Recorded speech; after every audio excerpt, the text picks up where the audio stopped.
Welcome to Games from Folktales, a podcast that mixes historical research and tabletop role-playing settings. I'm your host, Timothy Ferguson. This is going to be an odd episode. The author that I'm quoting, Klaus Stem, is one of those ones who appears for a while, writes a few children's books and some poems, and then vanishes, so they're difficult to find in the internet. I don't know why his work was so focused on Japan, or which yokai he thought he was writing about here. The name he uses, Yamamba, is a variant of a sort of forest witch, but the monstrous features given here aren't the ones that I can directly trace to any other story. I do note that Goro the Bath Maker is a character in a popular video game series, so that's either a striking coincidence or proof there's a deeper pocket of lore that I've missed. Regardless, I like the story, and I thought the monster would be of interest to Ars Magica and Maginomia players. Statistics eventually. Thanks to Quartertone and their production team for the recording. The Marrying Monster by Klaus Stam, read by Quartertone. Goro put down his tools and relaxed into a pile of wood shavings, his back against a half-finished bathtub. To enjoy the evening cool, he told himself, wiping his face with a blue and white rag. Actually, he wanted to postpone the evening meal. Either the rice would be overcooked to a sticky goo, or he would be picking hard, underdone kernels out of his teeth all night. And bean soup, when he made it, always had things swimming in it that had no business there. A night insect went weep, weep, weep. The sound, the night falling, and the thought of his own cooking made him think of his dead wife. "She was a good cook, poor thing," he thought out loud. My, how I miss her." He gave a deep sigh. Oh, to have a wife again, a jolly round wife, and a good cook, just like the old one, with perhaps the small exception that she would not eat a man out of house and home, and herself into the grave in the bargain. Had he said that out loud? Bad sign when a man talks to the night insects.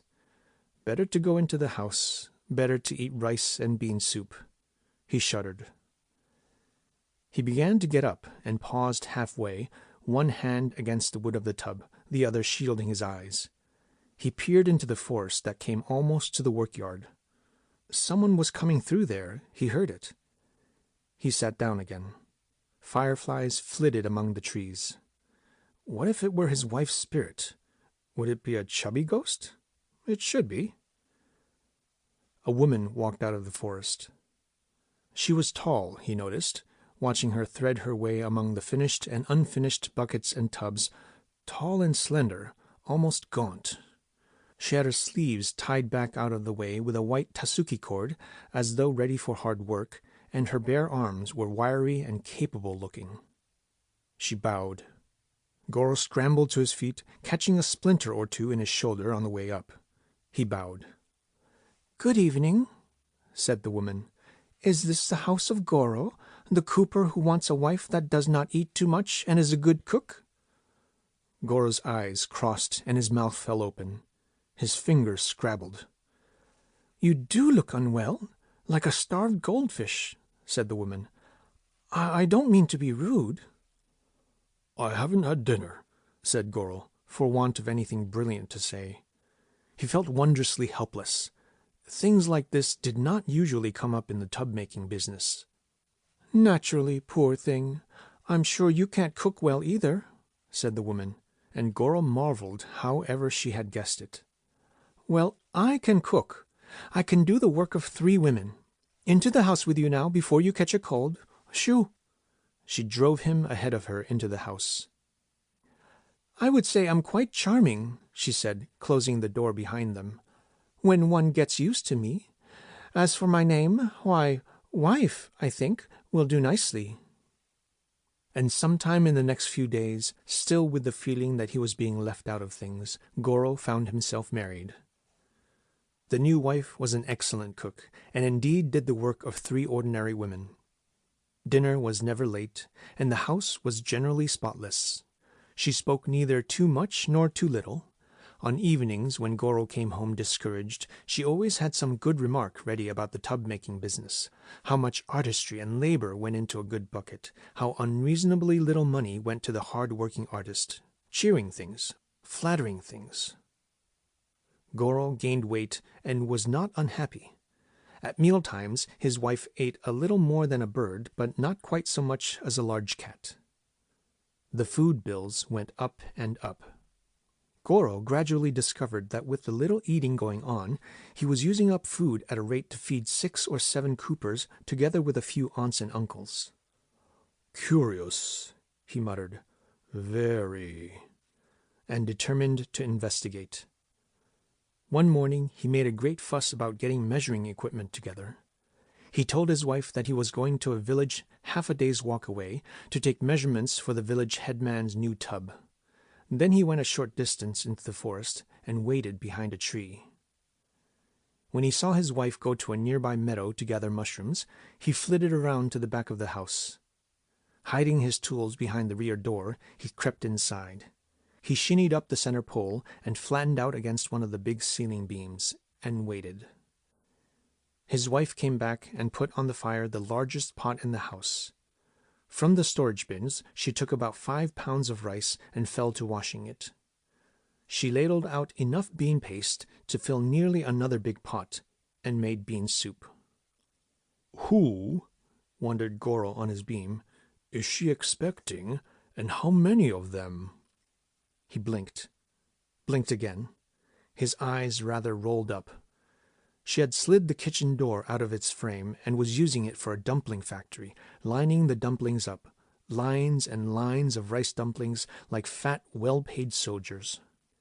Then she stretched and peered about as if to make sure she had not forgotten something. Satisfied that she had not, she parted her hair and exposed the mouth in the center of her head.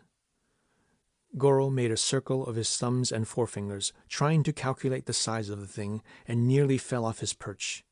It was fairly large. Into this crater his wife pushed dumplings by 1s and 2s, and they disappeared. To make certain, she washed them down with all the bean soup, ladles of bean soup. When she had disposed of everything, she waited a moment, expectantly. A cheery, satisfied rumble came from the top of her head. "Burps, too," thought Goro. "A regular volcano. Wonder if there'll be smoke." He was too interested to be frightened. But nothing further happened. She bound her hair back neatly, smiled, and left the house on some errand like any good wifely wife. Goro slipped down and out of the house, picking up his tools on the way. He went back into the forest, found a comfortable tree, and sat down against its trunk to smoke his tiny pipe and think. "I must have married one of the monsters the priests and old men talk about, a Yamamba, a mountain mother. He nodded, bit his lip, and squinted his eyes. "Now why do you suppose they call them that?" he asked a squirrel that sat upright near his left foot, like an attentive, furry little doctor. "They come from the mountains, fine, but what's motherly about them I do not understand." "Squeep," said the squirrel, and ran halfway up the tree. From there it peered down and examined Goro's head. He tilted his head back so that the squirrel could get a better look, and told it that, at any rate, this was no kind of wife for a good man. Then he stood up and began to walk home, looking down at the ground, kicking thoughtfully at fallen leaves, and occasionally scratching his head. He came out from among the trees and across the yard of his home, dragging his feet like a man who has walked a long way. He started speaking as soon as he put down his tools. "Wife, I have been thinking about our marriage, and it hurts me to say it, you understand, but it was too sudden. No, don't interrupt," he said, though his wife had shown no sign of breaking in. "I'm very sorry, but I feel that we're simply not suited to each other." "All right, husband, I'll leave," she answered in quite an ordinary voice, "even if it makes me unhappy. Could you do only one thing for me before I go? Nothing much. I'd like you to make me a tub as a kind of souvenir, a very large one, for bathing in." "The simplest thing in the world," said Goro, glad to get off so easily. "I have one ready, as it happens. The very one I was sitting against when you came out of the forest. A very sound tub, one of my best." "It has a lid, I hope?" she said. "All of my tubs have lids," said Goro. "Well-fitting lids. Water stays warm in my tubs, even without a fire, once that lid is on. Come, I'll show it to you." He led her out to the tub. "See, there's the lid, right up against it," he said, thumping the tub with his fist. "Feel that wood. Isn't it a beauty?" She looked into the tub and agreed that it was getting harder and harder to find real quality in tubs. "Too bad there's that large hole in it," she said. "Hole?" said Goro. "Hole? A hole in one of my tubs? Impossible. Where's that hole?" He put his hands on the edge to raise himself and peered over. "There, bottom right," she said. "Can't you see it?" "Oh, the bottom," said Goro, leaning further over the edge. "It's too dark to—" She seized Goro's trousers in a firm grip and heaved. "See," he finished at the bottom of the tub. He was still wondering how he had gotten down there when the lid came down, bang, and it grew very dark. He felt the tub sail up, come to rest on something, and begin to move forward with an up and down rocking movement. It did not take Goro long, in his bucket-shaped night, to realize that the Yamamba, having no further reason to pretend a feminine weakness she probably despised anyway, had placed the tub on her head and was on her way home. To the mountains. "Excuse me," he called out. "Where are we going?" "To dinner," came his former wife's voice through the wood. It grated unpleasantly. He decided to ask no more questions. Deep into the woods went the Yamamba, cutting through thicket and underbrush, the tub jouncing easily on her head, up and up into the mountains. Tireless on her long, rangy legs, she traveled along dead, forgotten roads lined with gnarled, ugly trees. Goro heard their branches bump, crack, bump against his self-made prison. A thin edge of lesser darkness began to show at the top. He hoped it was the first time the lid had slipped on a tub made by Goro. This sort of thing could ruin years of reputation. But it might mean a way out of the tub. The opening grew wider. Looking up, he was able to see a few stars. Did he imagine it, or was the tub slowing down? He hoped he was not going to be eaten immediately. The tub stopped and settled. Something rough, twisted, and snake-like appeared in the opening. It did not move. Nothing moved. He put out his hand. It was a branch. He gave the branch a delicate jiggle. It felt solid. The Yamamba, he guessed, must have tired and sat down to rest against a tree. Very cautiously he lifted himself by the branch, trying to move neither the lid nor the tub, which must still be resting on the monster's head. He heard a faint snore. Top or forward mouth, he wondered. He pulled himself to his feet, trying not to breathe, and at last stood up with his head out of the tub. The branch was thick, and the next branch right above looked dependable. Healthy wood. He appreciated that. Then came a few feet of bark. That would be hard climbing. But above that, 4 or 5 branches, almost a ladder. Further, it was too dark to see. He tensed, took a deep breath, then gave a push and sent the heavy lid crashing down on the sleeping Yamamba. Up she leaped, and the tub went flying, but Goro was already climbing from branch to branch. In a nearby tree, some monkeys woke up and watched Goro's footwork with shame and envy.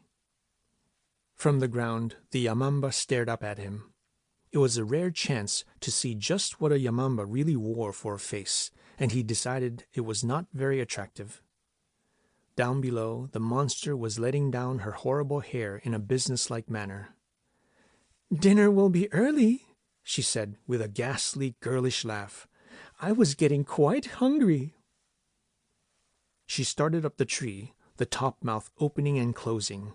There were teeth in it. "We Yamamba are very good with trees," she said, climbing steadily. "Don't climb any higher. It will only make you tired and sweaty and bitter to the taste. Say prayers instead and become calm and delicious." "I hope I burn your tongue if you have one in there," said Goro, a little beside himself. "And try not to be such a chatterbox. You're making my head buzz." He did hear a distinct buzzing, a small roaring right by his head where he was holding on to a thin branch. He tried to move his hand away from the sound. Something small sat down on his thumb and set it to fire. "Youch!" he said loudly. "Tee-hee-hee," went the Amamba, coming up with an intimate rustling of leaves. Goro sucked his thumb, which had swollen surprisingly, and stared at the ball-like thing hanging only an arm's length away. The buzzing came from it. Very carefully, he reached out to see if he would be able to grab it instantly. He thought the size would be about right. A hard, scaly hand with claws came groping through the branches. He moved his foot out of the way and waited for her head. It appeared, the top mouth gaping. "Tee-hee-hee," said the Amamba, using both mouths. "Tee-hee-hee yourself," said Goro. "Have a goodie." And into the top of her head he dropped the buzzing ball. "Whatever it was, it had a bad taste, and your blood will wash it away," said the Amamba. But just then the hornets woke up, highly irritated from lack of sleep. They flew round and round inside the Amamba. A few of them tickled, most of them stung, and all of them together worked a havoc in the delicate equipment that makes up the Amamba interior. The Amamba made a noise like a frying, and a noise like a boiling, and a noise like nameless things running through the night with their ears on fire. She tumbled from the tree into the tub waiting below and bounced about inside it, making unpleasant sounds too numerous to mention. Goro followed, but more slowly. He arrived in time to see the tub skipping and hopping at the edge of the road, which at that point was quite narrow. It teetered for a moment, and then sailed out in a gracious curve, trailing its uproar behind it. Goro kneeled and peered down. It was very dark. From far below came a soft bumpity-bump, then a mere whisper of a crash. Goro got up, shaking his head. He dusted his knees and went away down the road, growing smaller in the cold, lonely night. Your saga may vary.